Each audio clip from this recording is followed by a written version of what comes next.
Камера дыбыссыз фильмдерден бастап, қолда ұстап жүріп түсіру кезеңінен өтіп, қазіргі заманауи құралдарды пайдалану дәуіріне жетті. Кинематографияның көркемдік формалары мен тәсілдері де өзгерді. Алайда, көркем фильмнің де, деректі фильмнің де бастапқы негіздері өзгерген жоқ. Режиссердің ең жақын серігі камерамен танысуға қош келдіңіздер. Түсірілім барысында камера негізгі көз болып табылады. Әрине, бұл балама түрде берілген сипат. Көз маңайдағы назар аударарлық барлық заттарды мида құрастырылған бейне арқылы көреді. Камерада дәл осындай орындау керек.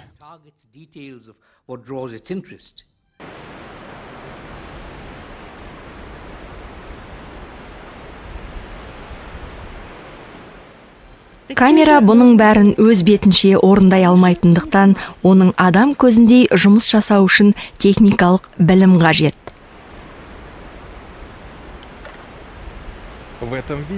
Шығармашылық үрдісті белгілі бір шеңберге сыйғызу мүмкін емес. Сол себепті де орындалуға тиісті негізгі ережелер қалыптасқан. Ол ережелер сақталмаған жағдайда түсірілген материалдардың ешқандай құны болмай қалады. Барлық камераларда ең маңызды бірнеше элементтер бар. Бейне іздегіш, шоғырландырғыш сақинасы, зум объектив, диаграмма сақинасы. Киноны сіз өзіңіз түсіресіз бе, әлде сіз үшін оны басқа біреу түсіре ме, ол маңызды емес. Түсірілім алдында біздің камераға қосымша берілетін нұсқаулықпен мұқият танысқаныңыз жөн. Себебі, сіз неғұрлым камераны жақсы білсеңіз, соғұрлым тиімді пайдалана аласыз. Бағасына қарай әрбір камераның өзіндік жетістіктері мен кемшіліктері болады. Сіз камераны жақсы меңгеру арқылы ғана көптеген кемшіліктерге жол бермейсіз. Түсірілген материалды қараған кезде ыңғайсыздықтарға тап болмайсыз. Түсірілімді бастамай тұрып, алдымен өз камераңызбен жақсылап танысыңыз. Оны өзіңіз немесе операторыңыз екеуіңіз жақсылап тестілеп, тексеріп алыңыздар. Бірнеше сағат бойы бөлмеде және ашық ауада біраз нәрселерді түсіріңіздер. Қарама-қайшылықтармен жарық, көлеңке, артқы план, тез қимылдайтын нысандар, қара түсті адамдар, жалпы фонмен жұмыс істеп көріңіздер. Болашақ фильмнің ерекше аспектілерінің барлығын ескеруге тырысыңыздар. Тестілік материалдарды тексеріп, қарап шығыңыздар. Операторыңыз бар болса, онымен камера жұмысының сапасы туралы талдау жасаңыз.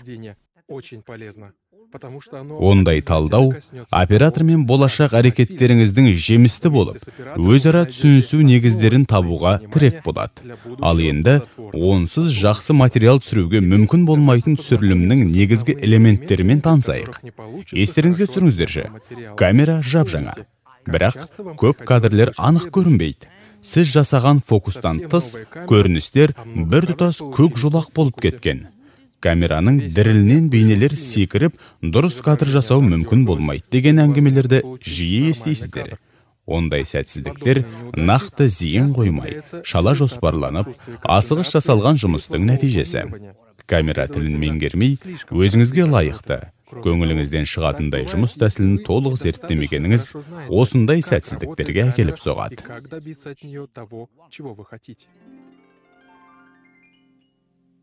Кез келген түсірілім әртүрлі көріністерден тұратын бірнеше эпизодтарды құрайды. Әрбір көріністе ерекше, көзге айқын көрсетуге арналған нысандар мен компоненттер болады. Әрбір көріністегі осындай ерекше нысанды жалпы, орта және ірі планда түсіру керек.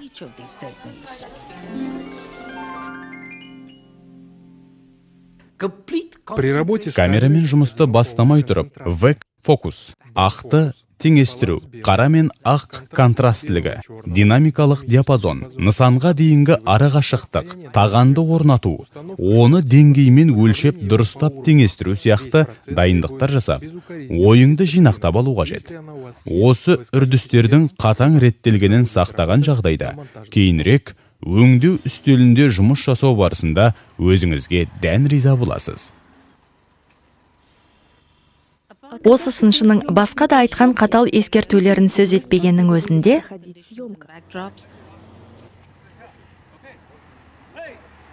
Деректі фильм тек әдемі әңгімелеу ғана емес, басқа да қызықты нәрсе бола алатындығы туралы қарастырсақ. Тағансыз жұмыс жасау стиль элементі болуы мүмкін. Кейбір эпизодтар мен баяндаулар қолдан түсірілуді талап етеді. Кейде мүлде тағансыз түсіруге тура келетін жағдайлар да болады. Бірақ сіз жалқаулықтың кесірінен ғана тағам пайдаланбайтын болсаңыз, онда ол кәсіби әрекетке жатпайды. Бейне қиғаштанып кетіп, жағымсыздық тудырады.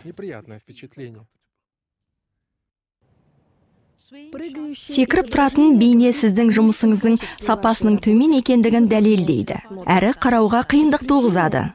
Тек сюжет талап еткенде ғана тағансыз бейне түсіруге болады. Камера орнатылып болған соң, ақ теңдестігін жасаңыз. Анықтығы мен диафрагманы тағы бір рет тексеріңіз. Ретке келтіріңіз. Бір рет бос түсірілім жасап көріңіз. Назар аударыңыз. Бастадық. Материал сапасына камера орнатылған орын мен фокустық арақашықтықты дұрыс таңдауда маңызды әсер етеді. Объективтің барлығымызға таныс зумы керемет құрал, бірақ оны да ақылмен қолдану керек. Ондай объективтердің алыстан түсіру мүмкіншілігі жоғары болғандықтан, жалпы орта және ірі пландағы түсірілімдерді түсіру үшін тағанды бір позицияда ғана қойғыңыз келеді. Бірақ нысанды немесе әрекеттері ірі планда түсіру керек болатын болса, онда оны жақыннан алу керек. Орта планда түсіру керек болса, сәл артқа шегіну керек. Ал жалпы түсірілімдер үшін одан да алысырақ жылжу керек. Зумды өзінің орнымен қолданыңыз. Объектив зумы нәтижені бағдарлай, нысандардың мөлшерін анықтау үшін қажет.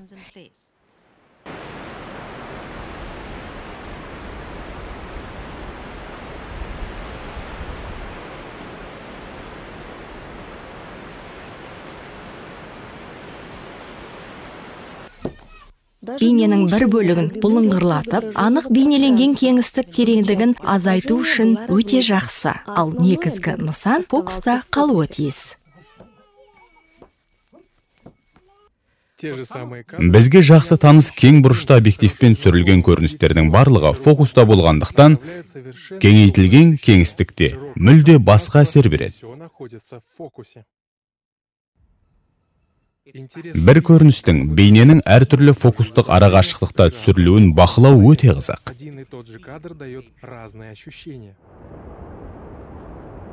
Телеобъектив пен кең бұрышты объективті белгілі бір мақсатта қолдана отырып, әртүрлі қызықты нәтиже алуға болады.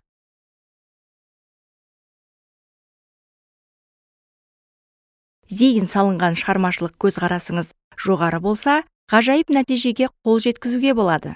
Ендеше, бірнеше мысал келтірейік.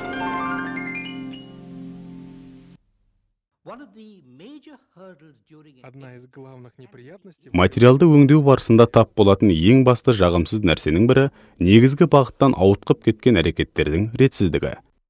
Түсірілім алаңындағы толқу, оптикалық сызық, нысан мен камераны қосатын елестетілген сызық ережелерін бұзуға әкеліп соғуы мүмкін. Ондайға жол бермеу керек. Оптикалық сызық ережелері өте қарапайым, тек оларды түсірілім кезінде естен шығармау керек.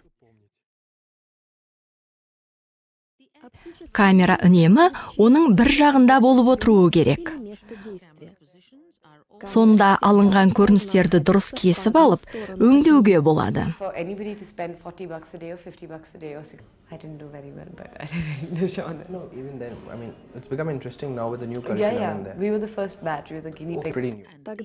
Камера оптикалық сызықтан ары қарай секірмеуі тиіс. Әйтпесе, сіз өңдеу барысында жағымсыз тосынсыйға кездесесіз. Оптикалық сызық ережесі ашық ауадағы түсірілім кезінде де сақталуы тиіс. Вы получите неприятный сюрприз.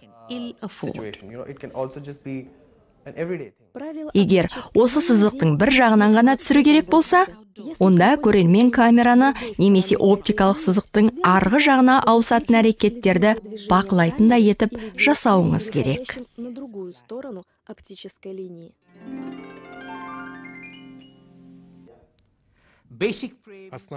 Камера мен композицияның негізгі пландары грамматика ережелеріне ұқсас қарапайым ережелерге бағынады.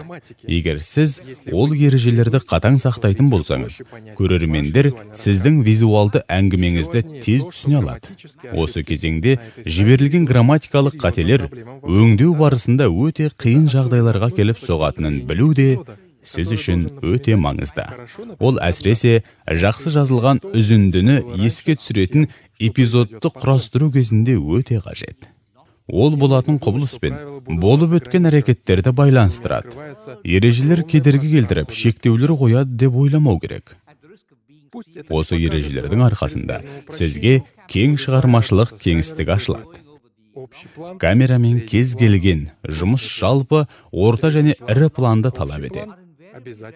Орта план мен жалпы план міндетті түрде ірі планмен байланыстырылады. Крупный план, средний план и общий план.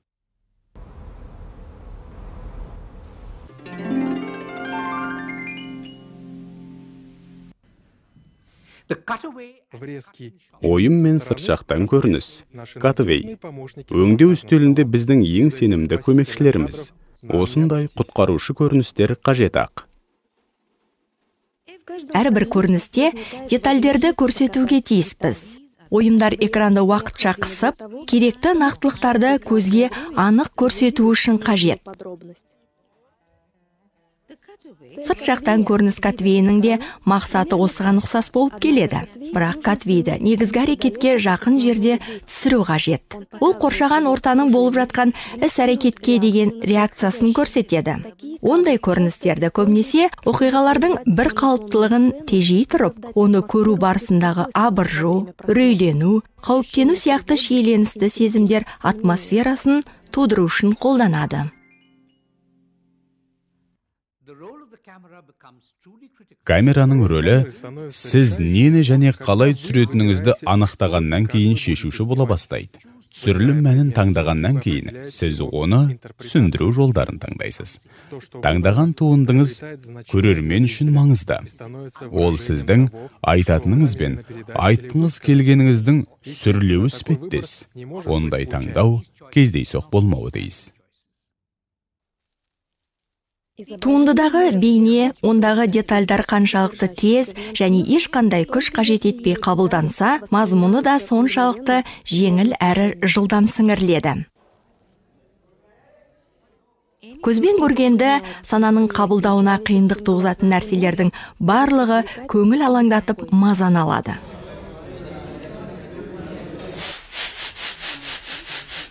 Нысанды аралық ережелерді жалпы, орта және ірі пландар жиынын композициялық тепе-теңдік ұстай отырып түсіру қажет. Бұл композицияның негізгі мезеттері. Мәселен, нысан маңындағы кеңістік тым көп немесе тым аз болса, адамдардың көзіне қораш көрінетін сәтсіз композиция шығады.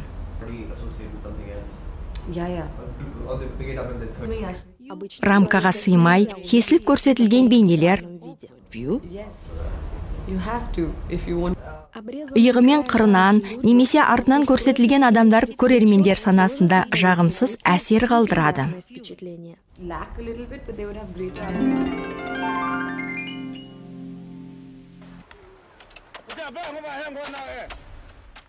Аралық ереженің ең маңыздысы фотосурет композициясының ең басты ережелерінің бірі. Ал қозғалыстағы бейнелер үшін бұл ереже емес, тек ұсыныс қана болуы мүмкін. Аралық ережелер мәні неде? Оның тұжырымдамасының мәні бейне іздеушінің суреті мен көрінісін берілген ойша елестетілген сызықты екі тік және екі жатық сызық арқылы бөлу болып табылады.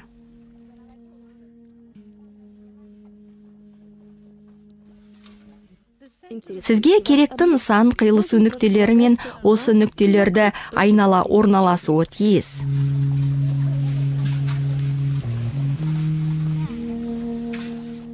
Бұл тұжырымдаманы кезінде суретшілер сурет тепе-теңдігі композициясына қол жеткізу үшін ойлап тапқан болатын.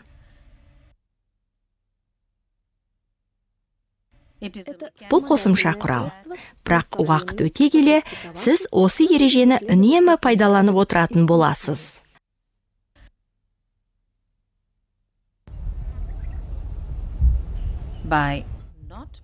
Егер басты нысан ортада орналаспаса, ал маңыздылығы жағынан екінші кезектегі нысан қиылысу нүктесіне қарама-қарсы орынды алған болса, онда бейнединамикалық тепе-теңдікке ие болады.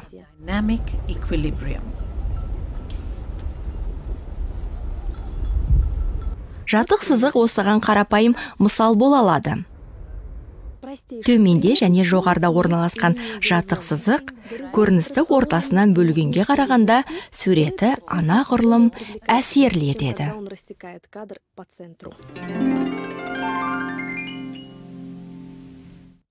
Негізгі осындай қарапайым ережелерді сақтау, камерамен әртүрлі жұмыс жасау, өңдеу барысында мол мүмкіншіліктер береді. Кез келген түсірілім алаңында әрбір эпизод үшін түсірілімге тиянақты дайындалу, таған мен камераны орнататын орынды дұрыс таңдау, түсірілім планының ережелерін қатал сақтау мен камера жұмысын дұрыс жүргізу өте маңызды. Көріністі ашу немесе бастау үшін камера қозғалысты қалай пайдаланатынын бақылап көріңіз.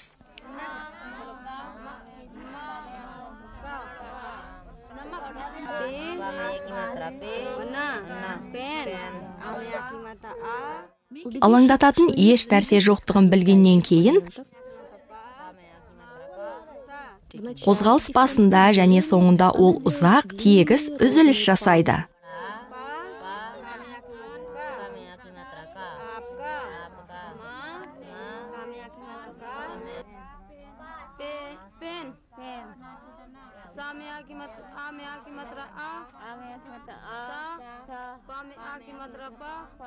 Сосын қозғалыстарды кері бағытта қайталай бастайды. Өйткені редакторға өңдеу үшін қай көрініс қажет болатыны белгісіз.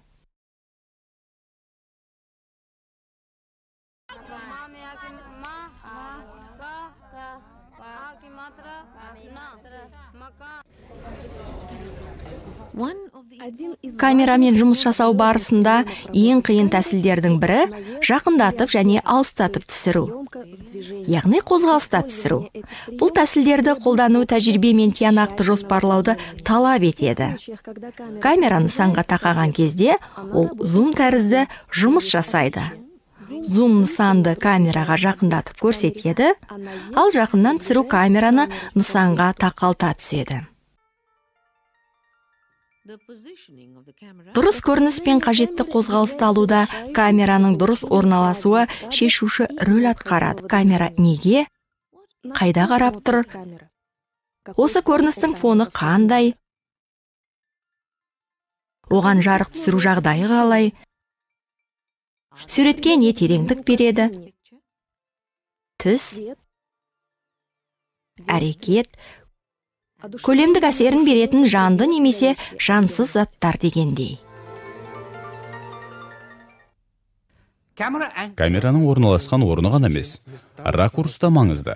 Нысан ауада ілініп тұрғандай, немесе тұңғиыққа құлап бара жатқандай әсер болмас үшін, камера нысан деңгейінде орналасуы қажет. Драмалық әсер беру үшін көріністі төменнен сүру керек. Сонда нысан қомақты, үстем, үлкен болып көрінеді. Ал жалпы кеңістік әсерін беру үшін көріністі жоғарыдан сүру қажет. Олар адамның қайда екенін, яғни оқиға болып жатқан орынды анықтауға көмектеседі. Бірақ оларды дұрыс қолданбау да кері әсер береді. Өйткені жоғарыда орналасқан заттардың өзі тұңғиықтан көрінеді.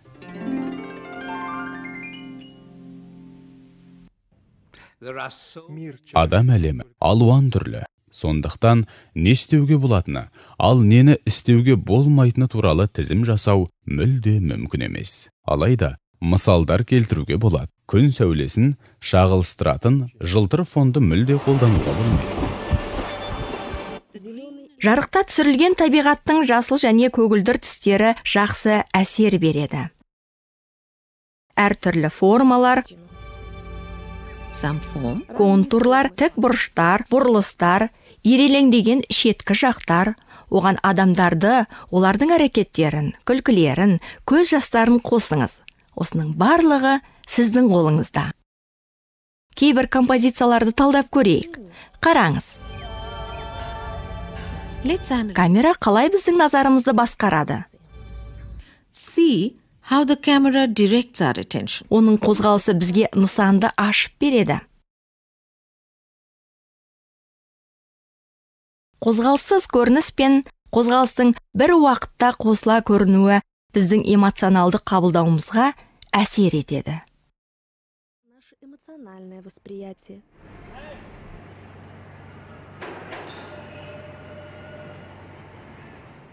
How offsetting objects Нысандарды ауыстыру көріністі өзгертеді. isolating Ал нысанды ерекшелеп көрсету оның бар екенін анықтай түседі. These are the kind of elements that attract a viewer to Осындай тәсілдер көрермендер назарын экранға аударады. Әрине, мұндай тәсілдер өте көп. Не туралы айтылса да, мазмұндау стилі қандай болса да, әңгіме белгілі ортаны қамтиды. Көрермен көріністің қайда, күннің қай уақытта болып жатқанын, оны кім, не, қалай және не үшін жасап жатқанын білгісі келеді. Жалпы орта және ірі пландарды дұрыс жалғау мен камераны ауыстыру арқылы ұстанушы көрініс, әрекет үздіксіздігі,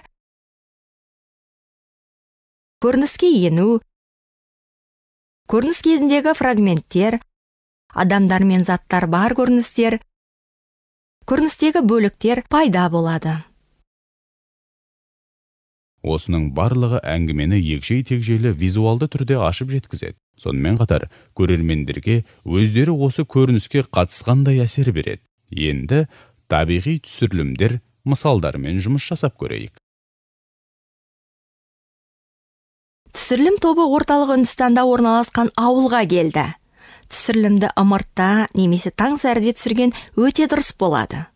Егер мүмкіндік болса, жоғарыдан түсірілетін ұстанушы көріністерді түсіру үшін алыстағы холлды таңдап алу керек. Табиғи жарық өзгермей тұрып, қажетті фрагменттерді таңдап алу үшін алдымен ауылға бару керек. Әрбір көрініс зердені талап етеді.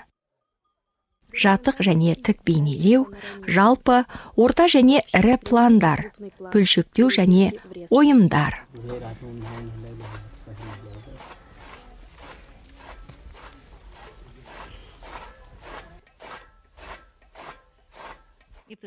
Егер негізгі көріністер дұрыс түсірілсе, онда материалды өңдеу және жазу әңгіме талабына сай болады. Требует рассказ. Без помех. It works much the same way. Динамикалық және статикалық фрагменттерді де тура осыған ұқсас түсіру қажет. Бұл жерде көрерменнің үздіксіз қарағаны ғана емес, сонымен қатар әрекет үздіксіздігі де қажет. Бұл екеуі өрік сүйектерін өңдеумен айналысады. Өте қарапайым көрініс. Ал өңдеу стилінде мүлдем жарамайды. Әсіресе егер бөлшектеу үшін көріністер жоқ болса, тіпті қиын. Кейде өте қиын, күрделі жағдайлар болады. Мысалы, түсірілім барысында тоқылған кілемнің бір бөлігі біртіндеп үлкейтіледі. Сізге осы үрдісті қысқа уақытта көрсетуге мүмкіндік беретін бөлшектеу көріністерін тауып алу керек. Беттер, қолдар, тоқыма станогы және тағы да сол сияқтылар. Табиғи жарықтан асатын жарық жоқ. Егер сіз камераның нұсқамасымен танысып болып, күннің керек уақытында түсірілім орнына келсеңіз, камераға жақсы орын таңдап алсаңыз, онда табиғи жарық сізге қажетті ең жақсы бейне жасауға зор мүмкіншілік береді. Ол тіпті күрделі жағдайларда да сізге ешқандай кедергі тудырмайды. Бұл эпизод үшін ешқандай жарық түсіру құралдары қолданылмайды. Себебі, әрекет ететін орын мен түсірілім нысаны жергілікті деңгейде жарықтанған. Және нәтижесінде көрініс толық жап-жарық болмаса да, осы жергілікті жерге сай өзінше керемет әсерлі болады. No artificial lighting was done. Мұнда да жасанды жарық қолданылмады. Өйткені сұхбат барысында от жарығы терезеден түскен жарықпен араласып тұрды. Льющимся из окна.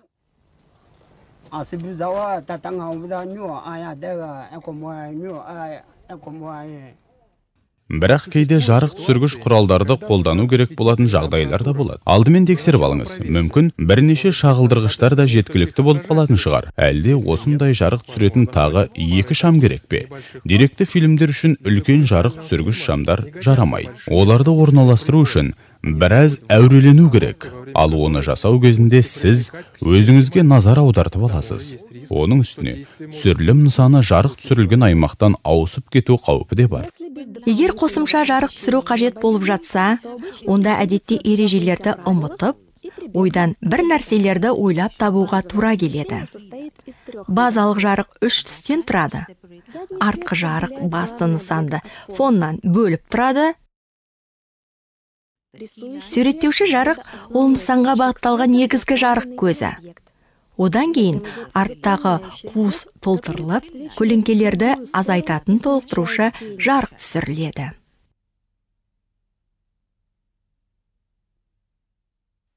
Суреттеуші жарық пен толықтырушы жарық көлеңке әсерін жасау үшін қолданады. Әдетте суреттеуші және толықтырушы жарықтар қатынасы 2-де 1-ге тең. Қандай әсер қажет екендігіне байланысты бұл қатынастарды таратушы арқылы өзгертуге болады. Бейнекамералар үшін таратушы жарықты қолданған тиімді, өйткені ол қалың көлеңкелерді жұмсартады. Кейде түсірілім орны терезеден немесе есіктен түсетін табиғи жарық арқылы жарық болып тұрады. Оны суреттеуші немесе толықтырушы жарық ретінде қолдануға болады.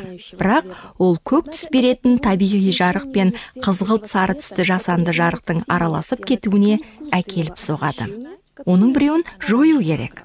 Ол үшін жасанды жарықты көгілдір сүзбеден өткізу керек, немесе табиғи жарықты қызғылт сары сүзбеден өткізу қажет.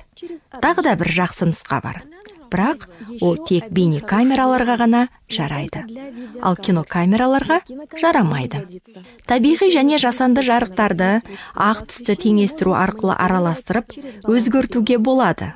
Түсіріліп жатқан нысанда жасанды және табиғи жарық араласып жатқан орынға ақ теңестігін тура келтіріп қою керек. Сонда тері түстері сүзбесіз ақ табиғи болып көрінеді.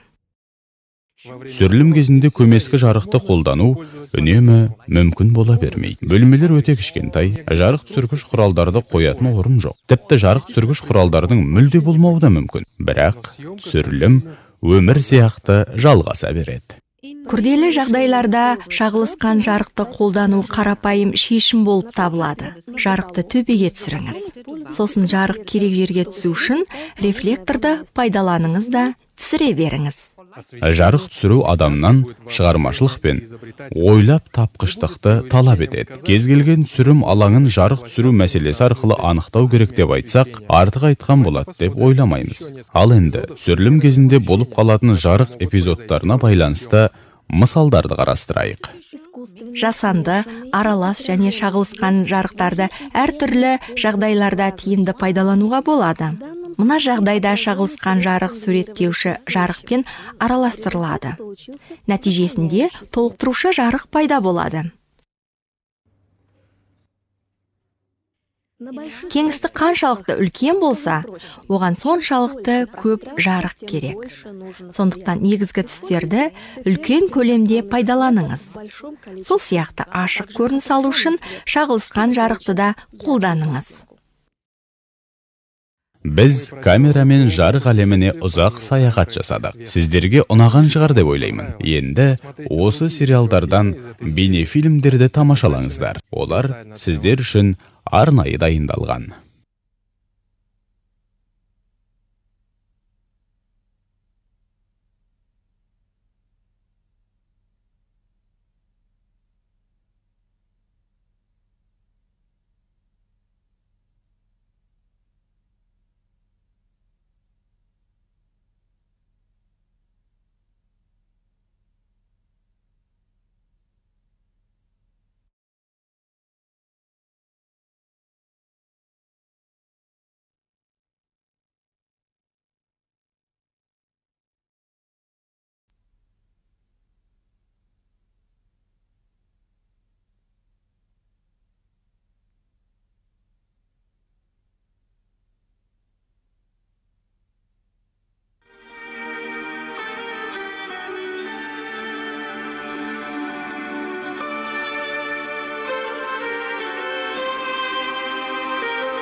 Дыбыс барлық бағытта, бірақ жағдайға байланысты жан-жаққа әртүрлі тарайтын толқындар. Осы ерекшелігіне байланысты дыбысты түсірілім барысында дұрыс жазып алу өте қиын. Дыбыс жақсы жазылу үшін біліктілік пен жақсы құрал қажет. Түсірілім алаңында дыбысқа көңіл аудармаған адам қиындықтарға ұрынатыны сөзсіз. Аудиовизуалды құралдармен дұрыс жұмыс істемеу қымбатқа түседі.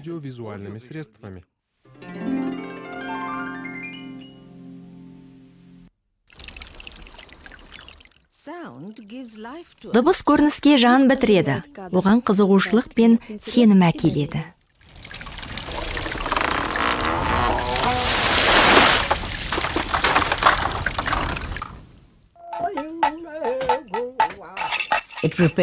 Ол бізді бейнеге дайындайды,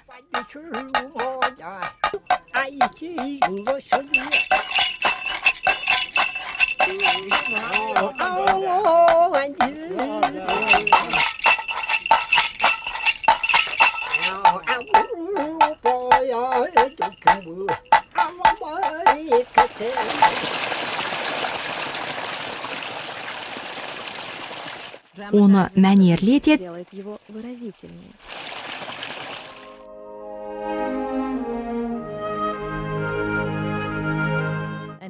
драмалық мазмұнмен әсерлейді.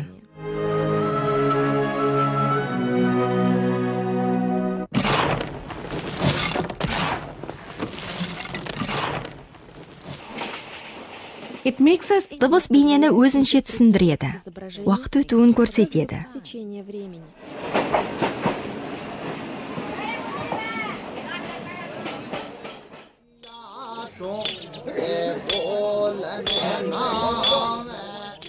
gives Дыбыстың арқасында көріністегі әрекеттер жоспарлы үздіксіздікке ие болады.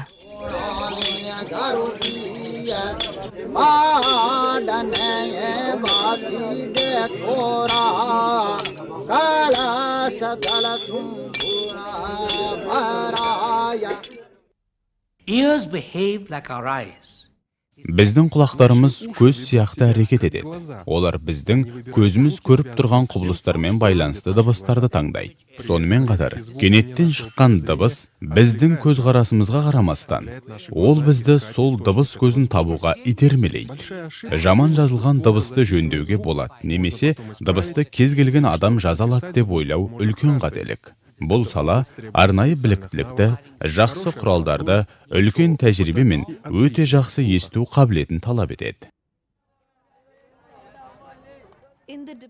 Өмірді бейнелеу барысында дыбыс оның бөлінбейтін бөлігі екендігін естен шығармаңыз.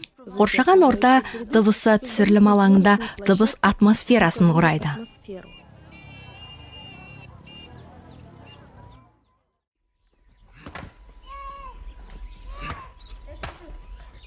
Бұл жағдайда балта дыбысы басты дыбыс болып табылады. Бірақ акустикалық орта басқа да компоненттерді қарастырады.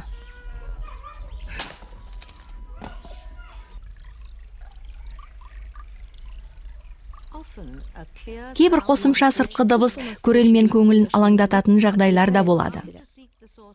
Көз дыбыс нысанын іздей бастайды. Ол әңгіме бөлігі болуы да мүмкін.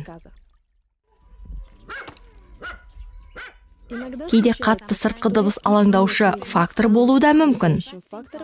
Ондай жағдайда оны өңдеу барысында эпизодтан алып тастау керек.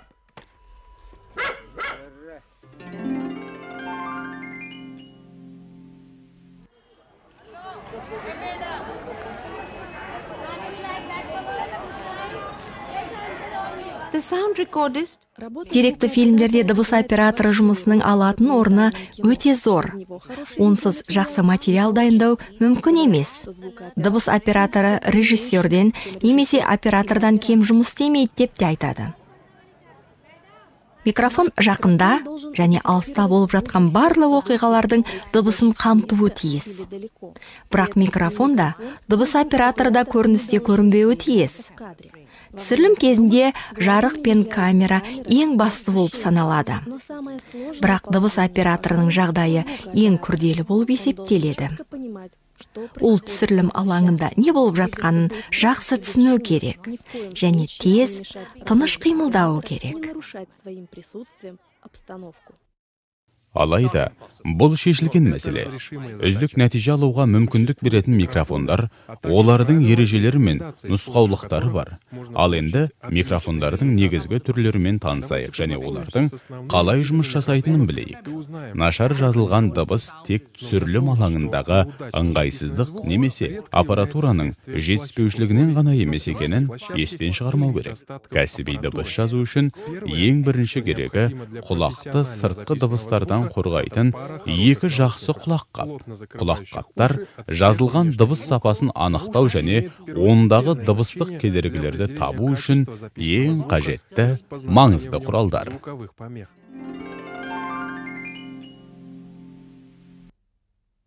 Then comes the microphones, which usually Енді әдетте үш түрге бөлінетін микрофондарды қарастырайық. Әртүрлі микрофондар дыбысты әртүрлі қабылдайды. Микрофон бар жоғы инструмент. Ол біз үшін шығармашылық таңдау жасай алмайды. Бірақ оны техникалық жағынан дұрыс қолданса, ол бізге үлкен шығармашылық мүмкіндік береді. Сондықтан одан қажетті нәтиже алу үшін микрофонның қалай жұмыс жасайтынын түсініп алу қажет. Бұл тұста микрофонның не екендігін түсіндіріп жатудың қажеті жоқ. Атының өзі айтып тұр. Ол бейнеленетін нысанға байланысты бағытталып, сондағы дыбысты жинайды. Басқа бөтен дыбыстарға көп әсер етпейді, оның күші шектеулі. Кейде микрофон бекітілген қозғалмалы штанганың әсерінен дыбыс түсірілім алаңынан емес, басқа жерден естілуі де мүмкін. Ол көрерменді алаңдатады және бейнені жақсы қабылдауға кедергі жасайды. Бұл жағдайда микрофон бізге дыбысты жақындатпай, белгілі орыннан анық және нақты жеткізеді. Микрофондардың барлығы өзінің маңындағы дыбыстарды жинайды, бірақ олардың әрекет ету аясы тар.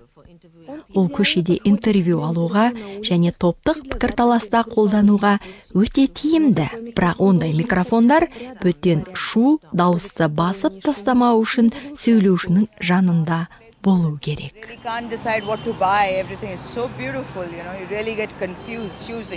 Delhi is also a historical city. So what places have you visited, historical monument, which has been your favorite? Well, naturally, the Red Fort, I mean, it's amazing. I have to go back there again and probably also see the sound and light show in the evening. What about the Purana Killa? Actually, I haven't seen... Түйреуішке ұқсайтын шағын микрофон немесе ілгекті микрофон деп те аталатын зат түсірілім барысында таптырмайтын құрал. Оның олай аталу себебі ол пиджак немесе кез келген басқа жерге, бірақ иектен 15-20 сантиметр алыс емес орналастырылады. Ал енді ашық ауадағы әдеттегі түсірілім кезінде микрофондар дыбысты қалай игеретінін қарастырып көрейік. Бағытталған әрекеттегі микрофон тура сөйлеушіні көрсетіп тұрады. Дыбыс таза шығады. Микрофон бағытының ойсы қозғалады.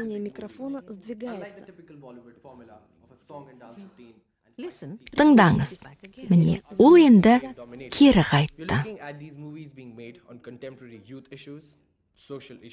But suppose this was not an occasion to record one main speaker, but a group discussion.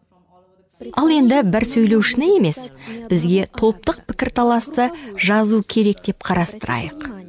Назар аударыңыздар, бұл жерде бағытталған әрекеттегі микрофонды пайдалану керек.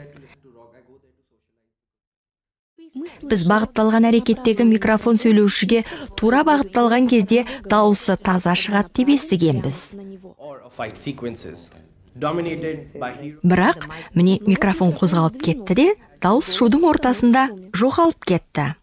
Бағытталған әрекеттегі микрофон бір жерде орналастырылған, алайда барлық сөйлеушілер дауысының деңгейі бірдей болды. Ал енді ашық ауадағы әдеттегі түсірілім кезінде микрофондар дыбысты қалай игеретінін қарастырып көрейік. Көшеде адамдардан алатын қарапайым интервью. Бір жақта үйлер мен ағаштар, ал көшенің екінші жағында көлік қозғалысы. Дыбыс операторының ниетін тыңдау ешқашан артық болмайды. Мүмкін ол көшенің белсенді қозғалысының дыбысын визуалды шарт, фон ретінде қолданғысы келіп тұрған шығар. Сізге қажетті көрініс беретіндей етіп камераны орнатып алыңыз. Сонымен қатар, дыбыс операторына да микрофонға байланысты ыңғайлы орын тауып алуға мүмкіншілік беріңіз. The constant honking by the drivers in every nook and corner of the city today is driving everybody crazy.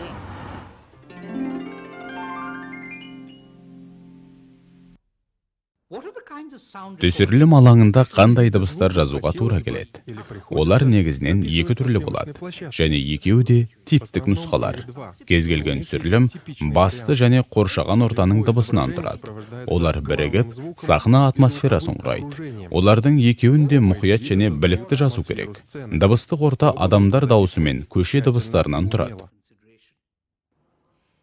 Екі кейіпкердің амандасуы мен екеуінің өзара әңгімесі басты дыбыс болып табылады. Егер түсірілім кезінде дұрыс микрофон қолданбасақ, онда акустикалық ортадан негізгі дыбысты бөліп алу мүмкін болмай қалады. Ал енді сіздер басты дыбыс анық естілетін дұрыс жазбаны тыңдап тұрсыздар. Бұл жағдайда дыбыс таза, жақсы естіледі. Anyway, so what are you doing these days? Are you just like looking around? Сол эпизод, бірақ бөтен шулар кедергі келтіруде.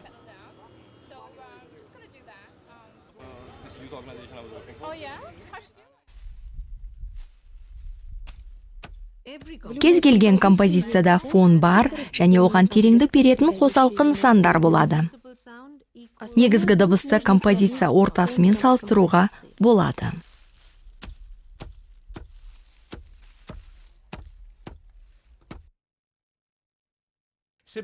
Кез келген жерде түсірілетін орынның толық акустикасын сезінуге мүмкіндік беретін дыбыс қоршауы болады. Дыбыс операторының камера қозғалысын жіті қадағалауы өте маңызды. Әсіресе, алыс және өте жақын дыбыстың естілуін бағдарлап, алыстап бара жатқан немесе жақындап келе жатқан дыбыстардың әсерін беру үшін зумдардың қозғалысын мұқият байқап отыру керек. Түсірілім үрдісі барысында жанды дыбыс қоршауы мен дыбысты болжама түрде жазуға болады. Кейін өңдеу барысында қажетті нұсқа алу үшін де қажет. Позднее это очень пригодится при подборе вариантов во время монтажа. Іс жүзінде барлық эпизодтарда ұзақ дыбыс үзінділерін жазуға тура келеді. Ең тиімдісі оларды түсіріліммен бірге жазған дұрыс. Әйтпесе, өңдеу барысында дыбыс үздіксіздігіне кәдімгідей әсер береді. Дыбыс секіріп тұрады, ал ол оны көруге кедергі жасайды. Ұсынылып отырған фрагментті қарап, алынған нәтижеге назар аударыңыздар. Бұл жерде сіздер дыбыс қоршауының айтарлықтай ұзақ жазбасын естіп отырсыздар.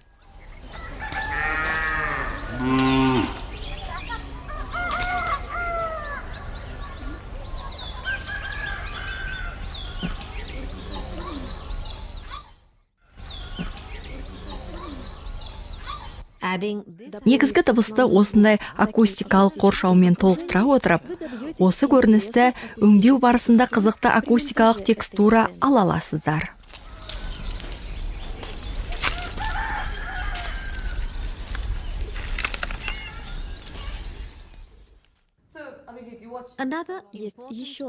Соңғы нәтижеге әсер ететін тағы бір техникалық кезең бар. Оны түсірілім алаңындағы жұмыс барысында алдын ала қарастыру қажет. Егер көріністе микрофон пайда болатын болса, онда ол кәсіби жұмыс емес екендігінің белгісі. Микрофонға арналған қозғалмалы таған үнемі көрініс сыртында қалуын мұқият қадағалап отыру керек. Көбіне жабық ғимараттарда түсірілім жүргізуге тура келетінін барлығымыз да жақсы білеміз. Ғимарат ішінде жазылған дыбыс сапасы үшін акустиканың алатын орны ерекше, маңызы өте зор. Әсіресе сұхбат жасау барысында ашық және жансыз акустика деп аталып кеткен акустика түрлері бар. Ашық акустика деген ұғым сіздерді шатастырып жүрмесін.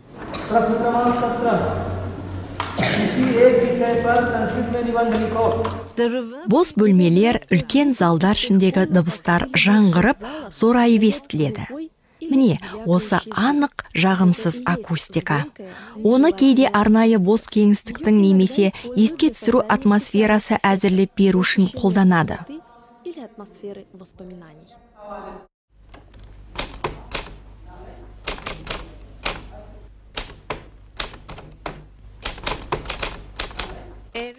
Бөлмедегі перде жұмсақ жиһаздарға бетін алатын көп дыбыстарды өлі дыбыс деп атайды. Өлі акустика сұхбат алу ретінде қажетті акустика болып табылады. Сұхбат алу барысында дыбыстың жақсы жазылуы үшін даланы, ашық ауаны таңдаған абзал. Желдің шуы тәрізді назар аудартатын басқа да қатты, бөгет дыбыстар болмауы тиіс. You'll find that every animal has got some kind of maintenance of the ecosystem. The animals and plants and their interdependence is so important to maintain the whole ecosystem. Сұхбат көптеген фильмдердің басты элементі болып табылады. Егер сұхбат кезіндегі айтылғанның ішінен бір ғана сөз естілмей қалса, онда ол көрерменді шатастырып, есту қабілетіне әсер етеді. Әрбір сөз нақты естілетіндей қылып жазу керек. Онсыз сұхбат құндылығын жоғалтады. Сұхбатқа жағдай жасау уақыт пен еңбекті талап етеді. Микрофонның дұрыс орналасуына назар аударыңыз. Әрине, сұхбат басталар арасында барлығын қайта-қайта тексеру керек. Алдын ала бір жазып көріңіздер. Дыбыс анық шығып тұрма, әлде дыбыс деңгейін өзгерту керек пе, тексеріп, барлық қажетсіз шуды алып tastаңыз. Анық айтылған сөздер сіздің әңгімеңізді одан да нанымды ете түседі. I would say it's a recent one, but it's Pirates of the Caribbean. Oh, fantastic. And who is your favorite? Pirates of the Caribbean. It's pretty recent, and I have been Clear, completely distinct. amazed with I would say it's a recent one, but it's Pirates of the Caribbean. Oh, fantastic. Көбіне фильмдерде сөйлеу көріністері жиі болады. Сұхбатқа қарағанда, мұндай жағдайда сіздің дайындалуыңызға уақыт болмай қалуы мүмкін. Бірақ, таза дыбыс беруді қамтамасыз ету сіздің басты міндетіңіз. Түсірілім алаңында сөз немесе музыка жазу барысында үнемі естен шығаруға болмайтын бір маңызды параметр бар. Сөз бен музыканы үзбей ұзын бөліктермен жазу керек. Камераның қалай дыбысты үзбей жаза алатындығына назар аударыңыздар. Үздіксіз фонограмма өңдеу барысында таптырмайтын үздік сақтандырушы құрал.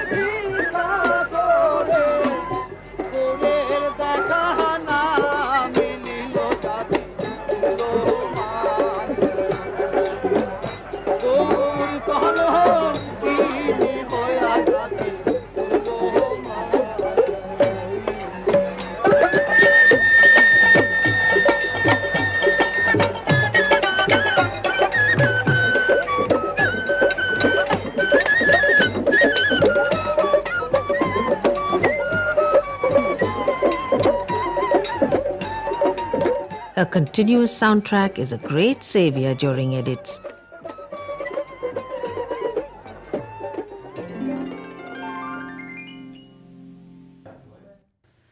Дыбыспен жұмыстың ең көп бөлігі өңдеу барысында атқарылады. Бірақ түсірілім алаңында нашар жазылған дыбысты студияда өңдеу кезінде орнына келтіруге немесе жөндеуге болады деп сенуге болмайды. Мысалы, дыбыс жазу деңгейі төмен болатын болса, онда оны көтерген кезде басты дыбыспен бірге басқа сыртқы дыбыстар да күшейеді.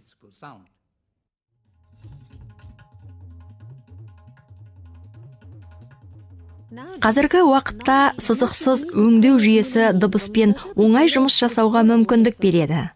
Қоршаған орта дыбысын, сұхбатты, музыкалық үзінділерді бөлек-бөлек жолдарда ұстаңыз. Ол әрі қарай дыбысты қосу, дыбыстарды үст-үстіне басу және азайту үрдістерін жылдамдатады. Студияда түсірілім аяқталғаннан кейін диктор мәтінін жазу басталады. Оны фильмді тапсыруға өте аз уақыт қалғанға дейін ең соңғы мезетке қалдыру көп тараған үлкен қателік. Ал іс жүзінде барлығы керісінше болуы тиіс. Диктор мәтінін жазу үрдісі диктор студия табалдырығынан аттамай тұрып басталу керек.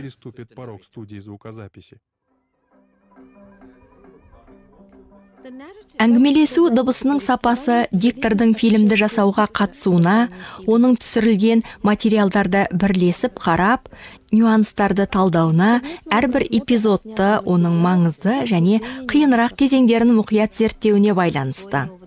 Егер мүмкіндік болатын болса, дикторға мәтінді оқып танысу үшін 1-2 күн беріңіз.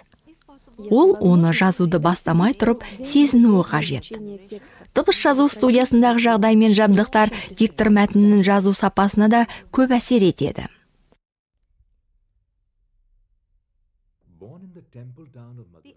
Дыбыс жазу барысында аудио деңгейді дұрыс дайындау үшін микрофон таңдау мен оны дұрыс орналастыру маңызды шешуші рөл ойнайды. Студияның дыбысты шығармау қабілеті, жаңғырық пен бөтен шулардан жазбаны қорғайды. Жазу басталып кеткеннен кейін тысырлаған, сырт еткен дыбыстардан, күштің артық түсуі мен бұрмалауларынан сақ болыңыз. Назар аударыңыз. Диктор дауысы сөйлем соңында ақырындамауы керек. Мәтінді толығымен бір кезекте жазуға тырыспаңыз. Дыбыс жазу үрдісін тоқтатпаңыз. Одан да оны блоктарға бөліп тастаңыз. Әрбір фрагментте үзілістер, дыбыс ырғағы және өзгерістер дер кезінде, керек кезінде болғанына көз жеткізіңіз. Бұл уақытта фильм үшін дыбыс бойынша негізгі жұмыс аяқталған. Дыбыс жолдарын тексеріп, әрқайсысына дұрыс деңгей таңдау ғана қалды. Әдеттегідей фильмді дайындаудың осы кезеңінде сізге кәсіби дыбыс операторы керек болады.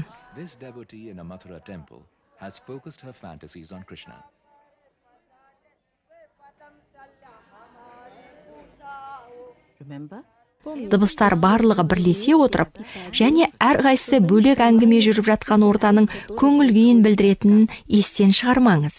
Сіздің фильміңіздегі дыбысты ортаны дыбыс операторының құлағынан басқа кім жақсы естіп, оны реттей алады.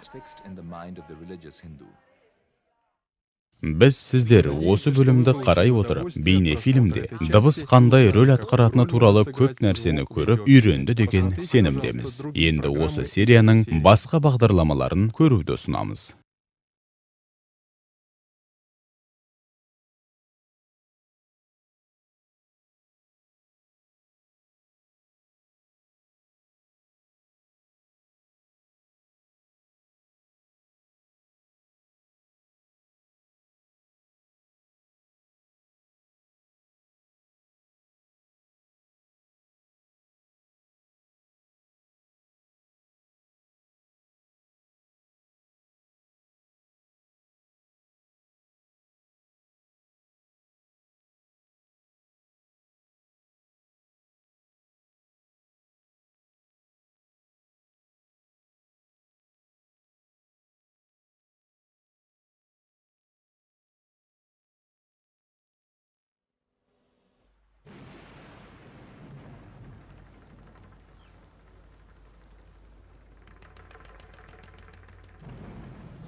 Өңдеу әлеміне қош келдіңіздер.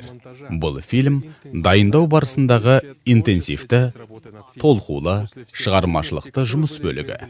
Түсірілім кезінде болған барлық қиындықтарды жеңіп шыққаннан кейін, түсірілген материал формаға ие болып, фильм бола бастаған кезең басталады. Бұл үрдіс тек қана осы фильм туралы емес. Сонымен қатар, оның режиссері туралы да көп нәрсені айтады. Қандай атмосфера жасайтынын және қалай бізге поэтикалық көңіл күй сыйлайтынын көрейік.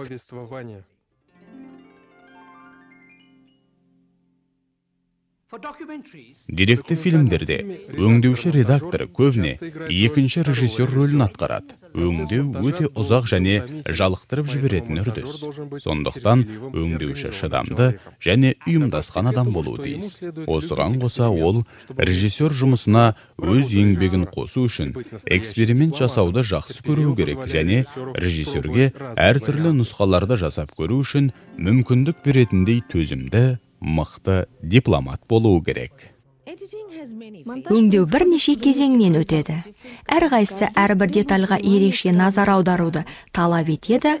Ол өңдеуші жұмысының бөлінбейтін бөлігі болып табылады.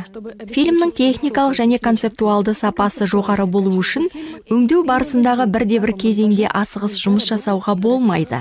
Бірінші кезеңде маңызды деген бірқатар шешімдер қабылданады, және ол жақсы база болғанда ғана мүмкін.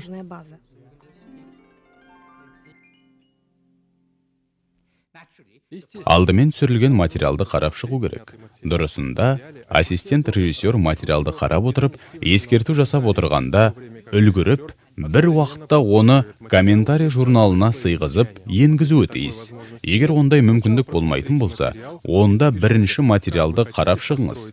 Сосын, осы әңгімені қалай құрастырғыңыз келетінін жазыңыз. Сосын, өңдеуді бастауға дайындық жасаңыз. Біртіндеп түсірілген материалдар толығымен қаралып бітті. Барлық концептуалдық және техникалық ескертулер жазылды. Түсірілім орны, ондағы болған оқиғалар, адамдардың аты, кадрлер іріктелді. Жақсы жазылған өңдеу қағазы шамамен осындай болуы керек. Жазу таза, анық, өңдеу барысында эпизодтар мен интервью туралы ақпараттарды тез тауып алуға мүмкіндік беретін белгілер қойылып орындалса, тіпті жақсы.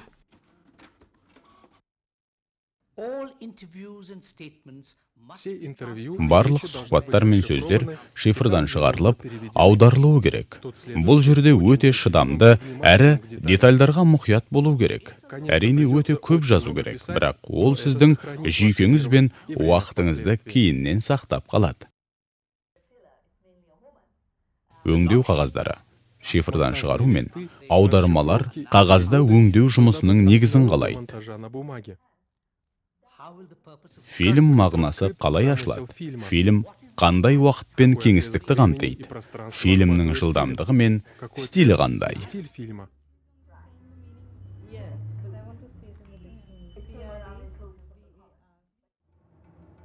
Өңдеу қағазынсыз жұмыс жасау өте қиын. Түсірілген кадрларды туындаған сұраққа жауап табу үшін үнемі қайта айналдырып отыру керек. Түсірілген материалдарды қайта қарап отырғанша, жазылған қағаздарды қарасаңыз, ол сұрақтарға тез жауап тауып алуға болады. Барлық дұрыс емес деген жерлер өңдеу қағазына түсірілгеннен кейін және шифрдан шығарылғаннан кейін фрагменттерге алдын ала бөлу жұмыстарын жүргізуге болады. Кейбір режиссерлар өңдеу жұмыстарымен қағазда жасалған барлық ескертулердің көшірмесін жасап алады да, сосын оны бөлімдерге бөліп, кесіп, рет-ретмен орналастырады. Міне, енді ғана фильмді нағыз өңдеу жұмысы басталды деп санауға болады. Кадрлар жинақталды және біріктірілді. Олардың реттілігі арқасында қызықты әңгіме басталады.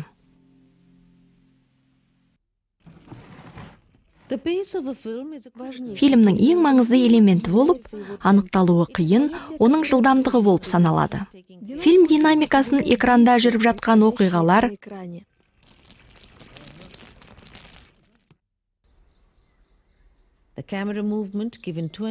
бейнені түсіретін камера қозғалысы,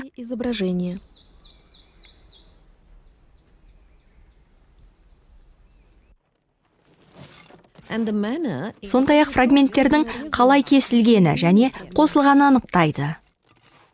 Жақсы жасалған бейнефильм ешқашанда статистикалық болмайды.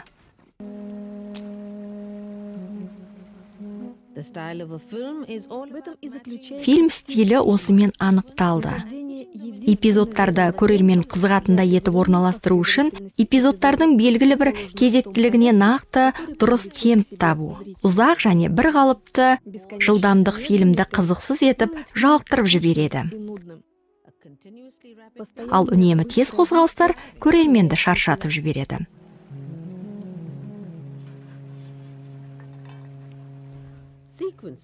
Әр эпизод мазмұнына және режиссер ойына сай жылдамдықты талап етеді.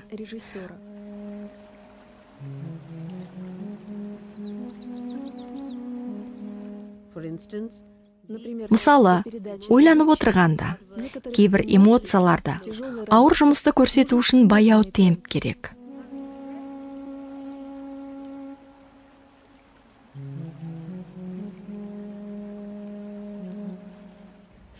Ал толқынысты, қауіп-қатерді, жастықты көрсету үшін жылдамдық қажет. The Alaknanda River was clogged. It rose 60 feet and burst its banks. Water inundated 100 square kilometers of land. Silt and sparking boulders rolled down in a flood of terror. 6 metal bridges broke. 10 kilometers of roads were washed away. Villages were wiped out forever. Hundreds drowned.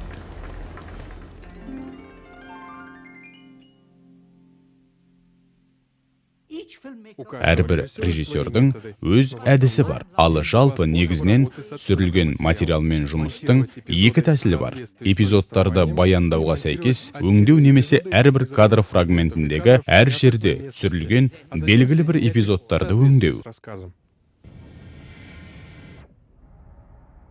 Бұрын барлық өңдеу жұмыстары сызықты болатын. 20 немесе 30 кадрларды ауыстыру үшін барлығын қайта өңдеу керек болатын. Ал ол лента түп нұсқаның білдей бір бөлігінен айырылу, яғни сапа төмендігі деген сөз. Ал қазір компьютерде өңдеу зор мүмкіндіктер береді. Компьютердегі сызықсыз өңдеу кадрлар мен эпизодтарды оңай кесуге, жапсыруға, сондай-ақ оларды бір орыннан бір орынға ауыстыруға мүмкіндік береді. Бірақ бұл мүмкіндіктер өңдеуші рөлінің маңыздылығын кеміте алмайды.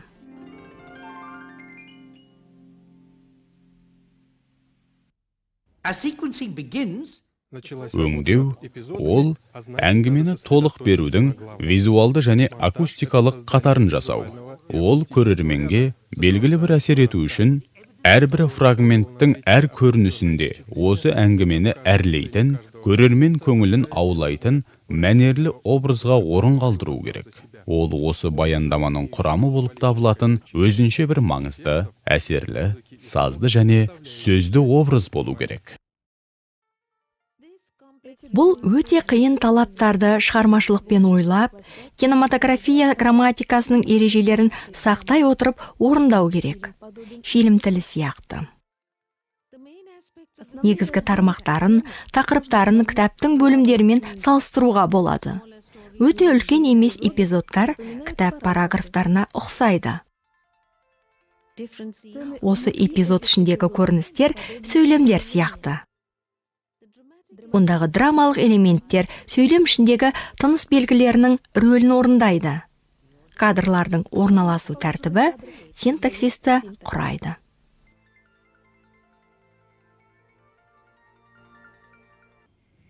Түсірілген кадрларды белгілі бір кезекпен орналастыру арқылы мәнді фрагмент алуға болады. Сонымен қатар, қандай да бір ойды көрсету үшін кадрдың мазмұны ғана емес, оның орналасу реті де маңызды екенін естен шығармау керек. Сіздердің алдарыңызда 3 кадр. Біреуінде күліп тұрған бала, екіншісінде жылап тұрған бала, келесісінде арыстандар. Олардың орнын ауыстырсақ, көріністің мағынасы өзгереді. Көңілді бала арыстанды көргенге дейін жылады, немесе жылап тұрған бала арыстанды көріп, күліп жіберді.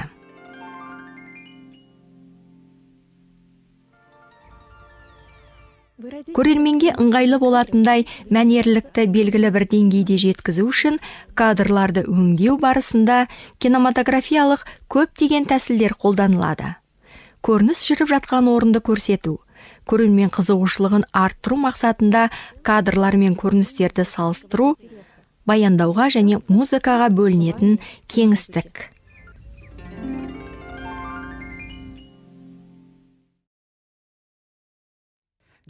Кадрлар ұзақтығы көрерменге ыңғайлылық деңгейін анықтайды. Кадрдағы суреттерді таңдау, оны көрсетудің секундтық ұзақтығы, осының барлығы режиссердің жеке өзінің өнері мен біліктілігіне байланысты. Жалпы план орта планға қарағанда ұзағырақ болуы керек. Ал орта план ірі планнан ұзағырақ болуы керек.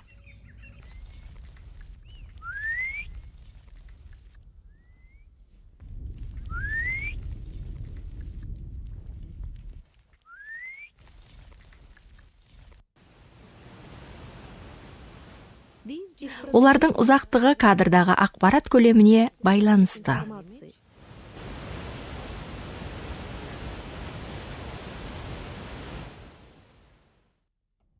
Осы мәлімет бойынша көрермендерді таныстыру.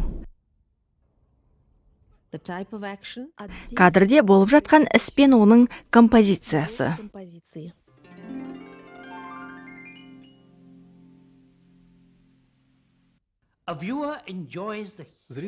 Көрермен әңгіме қай жерде және қашан болып жатқанын білгісі келеді. Сондықтан түсірілетін нысанның және ол адам ба немесе ол әрекет пе бәрібір орналасатын орнын анықтап алу керек. Сонда көрермен оқиға қайда болып жатқаны туралы түсінеді және сол бойынша кадрдағы элементтер қайда екенін анықтап бағыт ала алады. Сіздер жалпы план көрінісін онда бір топ әйел медициналық қызметкерлермен сөйлесіп тұрғанын көріп тұрсыздар. Осы жалпы көрініс келесі кадр көрініс детальдарын көрсетіп жатқанда көрерменнің ойында тұрады.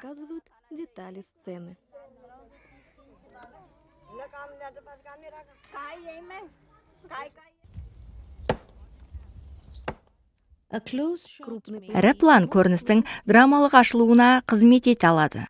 Тіпті осындай жағдайлардың өзінде де ең жақын уақытта оқиға қай жерде болып жатқандығын көрсету керек.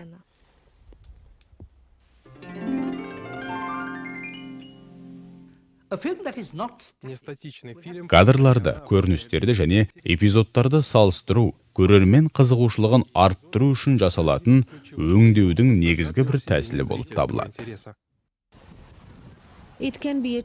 Көрермен қызығушылығын екпінді өзгерту арқылы да күшейтуге болады. Сонымен қатар, визуалды образдарды салыстыра отырып, кері әсер реакциясын тудыруға болады.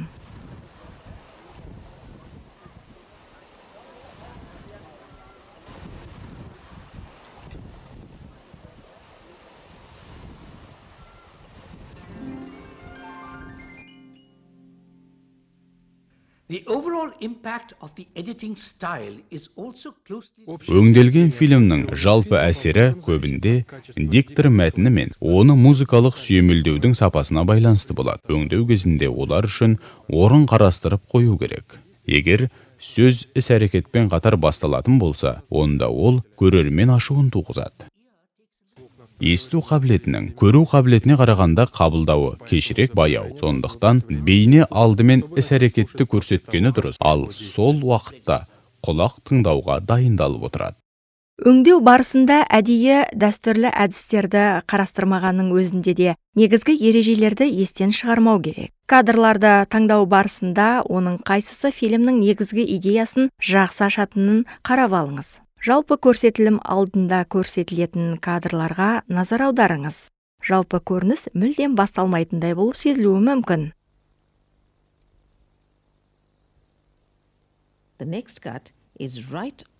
Келесі көрініс қозғалыстан басталады.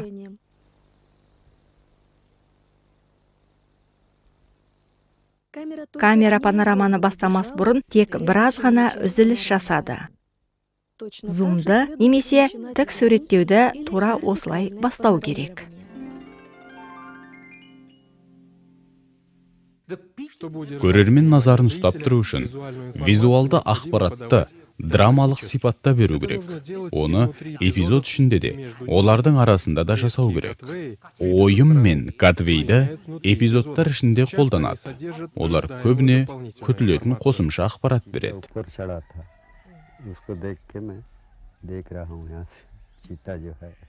Like in this case, Бұл жағдайда ойым бізді көрініс ішіне тереңдетіп апарады.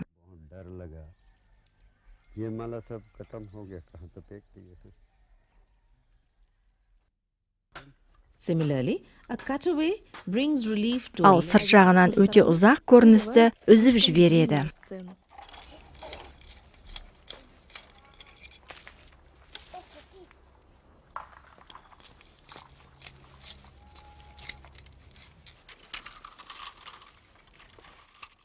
technically too. Техникалық жағынан бөлшектеудің маңызы өте зор. Өңдеуші оператор әрбір көрініс үшін бөлшектеулерді әкелмесе, оны режиссер ешқашанда осы қателік үшін кешірмейді. Өйткені олардың жоқтығы көрініс динамикасына ғана емес, сондай-ақ әңгіме стиліне де көп әсер етеді. Бөлшектер режиссерге әрекеттердің үздіксіздігін және оларды созбай көрсетуді қамтамасыз ететін бірден бір көмекші құрал болып табылады.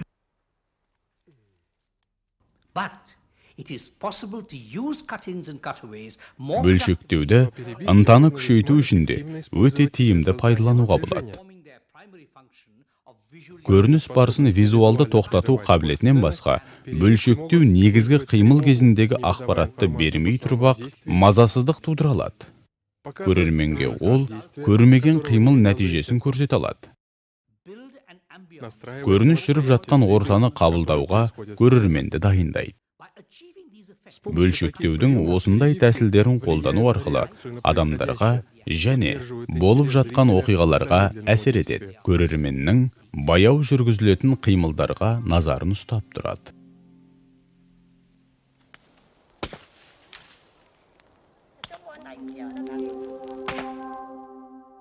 Between sequences, Эпизодтан эпизодқа ауысу кезінде осы функциялардың қайталануы орын алады. Бейнені баяу шығару және енгізу, сондай-ақ итеріп тастау арқылы уақыт ағымын, орны мен әрекетінің ауысқанын көрсетуге болады.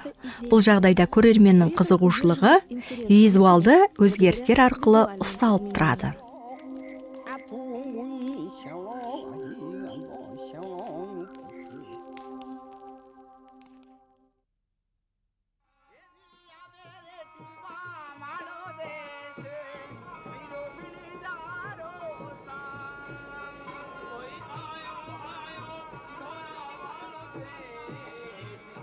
Сонымен қатар ауысулар, әсіресе қаптату, тағы бір мақсат үшін қолданылады.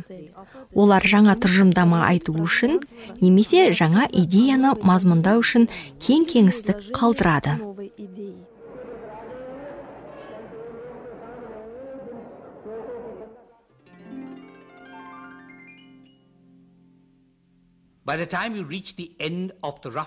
Фильмнің қолжазбалық нұсқасын бітірген кезде, сіз ой мен шығармашылық тұрғыдан әбден шаршадыңыз. Қазір нағыз тоқтату керек кезең. Түсірілген материалды сценарий жазушы мен достарыңызға көрсетіңіз. Осы кезеңде олардың реакциясы дайын әңгімеге қажетті өзгерістер енгізуге көмектеседі. Мүмкін оны қысу, кеңіту, бірнеше эпизодтар қосу немесе маңызды концептуалды өзгертулер мен толықтырулар қажет болар.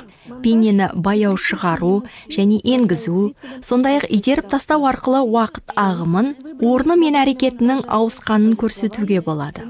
Бұл жағдайда көрерменнің қызығушылығы визуалды өзгерістер арқылы ұсталып тұрады.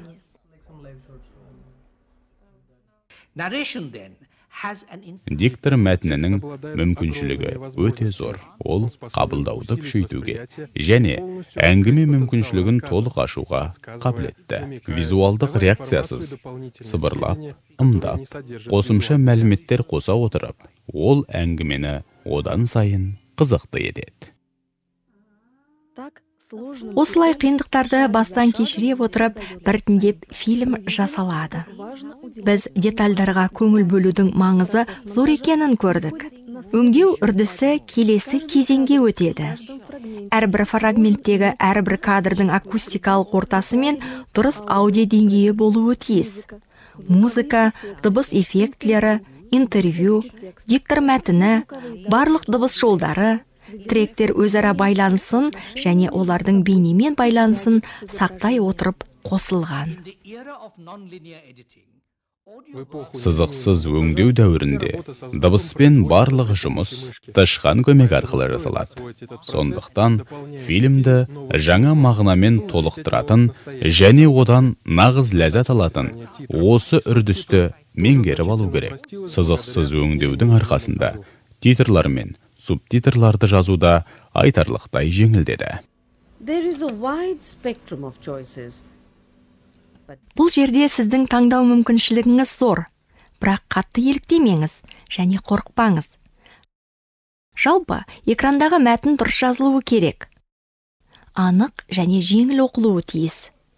Көрермен жазылған жазудың мағынасын түсіну үшін қиналмайтындай болуы керек. For the same reason, translated subtitles should be concise and move in harmony with the cuts.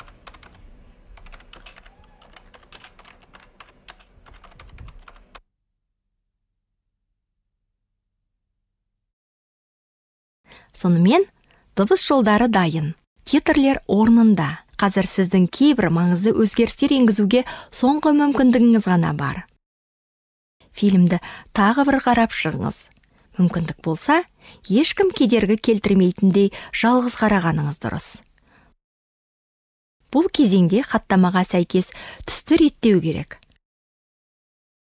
Қара деңгейін теңестіру керек. Сағатты, өрнек суреттерді және тағда сол сияқтыларды реттеу керек. Лентаға барлығы ауыстырылып бітсе де, кейбір нәрселер қалып қойды. Соны жасау керек. Сіз фильмді қалай ұсыналасыз, оны басқалардың солай қабылдайтыны сөзсіз. Барлық қажетті мәліметтер мен оны сүйемелдеуші материалдар қорапқа мұқият салынуы тиіс. Оларда фильмнің қысқа және толық мазмұны, түсірілім бригадасының толық тізімі, диктор мәтінінің жазбасы, фильмнің бейне және аудио материалдарына қатысты қажетті тайм коды бар, толық техникалық құжаттар және тағы да басқа арнайы материалдар толық болуы керек. Оларда фильмнің қысқа және толық мазмұны, түсірілім бригадасының толық тізімі, диктор мәтінінің жазбасы, фильмнің бейне және аудио материалдарына қатысты қажетті тайм коды бар толық техникалық құжаттар және тағы да басқа арнайы материалдар толық болуы керек.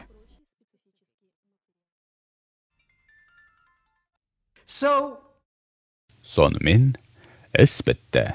Осы серияның келесі фильмін қарағанға дейін үзіліс жасайтын уақыт болды.